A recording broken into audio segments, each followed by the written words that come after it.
Hi, Sash here with another daily magic message. Looking forward to reading this to you and hope it helps. Everything I do is done with such care because everything I interact with is my dear friend.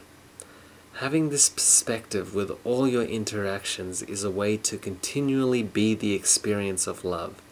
This is what happens when you refuse to condemn, ignore the environment, and instead befriend it with a warm, open heart.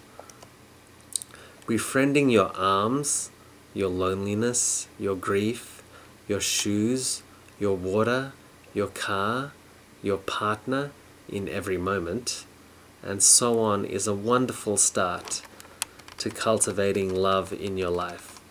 It is quite a beautiful thing to know that everything you interact with, every relationship, will be broken, meaning it will transform.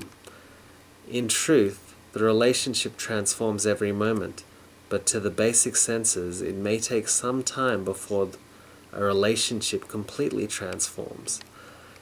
The ego filters out what it sees as consistency, and this is why there is such a huge shock when a large transformation occurs. Knowing that this is your last moment with a thing allows you to give it your complete attention. When you feel a connection with all things, then you will have an overwhelming boom of feeling as each moment passes. There will be so much beauty in the world, you will hardly be able to breathe as your perception expands well beyond your body. Surround yourself with these dear friends. As you serve them, you will serve yourself. It is your service that will make you feel abundant, limitless, and never short on love. Well, this one seems to be pretty straightforward.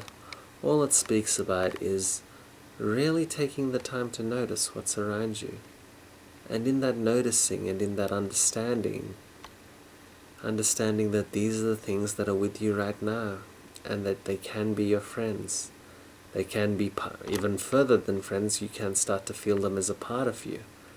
And when something's a part of you, you appreciate it. You naturally appreciate it. You don't have to think about appreciating it. You just give it your attention and your care.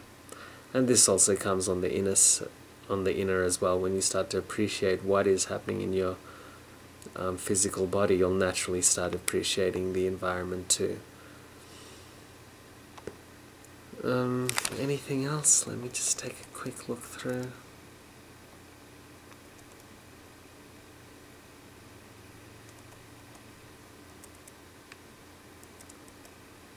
I guess speaks a little bit about it here when it says the truth, the relationship transforms in every moment. So what that means is that you are not atomically, cellularly, biologically the same person from moment to moment, and nor is the environment. Everything is alive and everything is in motion, and that's what alive really means, in motion.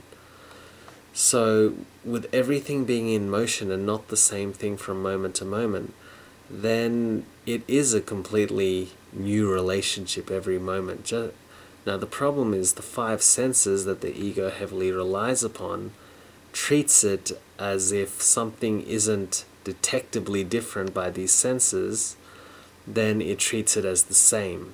And when things become the same in the eyes of the ego, it starts to filter them out and looks for something more stimulating, more changing, like a bright screen, for instance.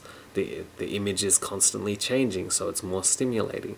Whereas looking at a rock, it doesn't look like it's changing, so the ego filters out. Yet the rock is even changing at massive scale if you looked up at it close and close and close enough. And there'd be atoms and molecules in that rock flying around thinking that, whoa, everything's happening so fast and moving at such a rate. So yeah, it's the ego that sort of filters out the true beauty of the moment. So when you're able to slow down and start identifying and noticing things that are there, which the ego will call boring, you'll start to see the real truth around you, and then you'll start to develop a relationship, and then it will be one of love, and then you'll eventually see the pure unity between you and everything. And that's where the beauty is. Thank you. If this was useful to you, subscribe to this, give it a thumbs up, so see me on Facebook if that's possible. Talk to me, I'm happy to answer, and see whether I can help, if it's whether you don't understand it or whether you want to talk about it a bit more. I'm happy to share. If you want to be part of this daily message that goes at 6 a.m. every morning, just about, click on the link below and I'd be happy to add, or you can add yourself, and yeah, hope to see you soon. Lots of love, Sash, aka Magic Hands.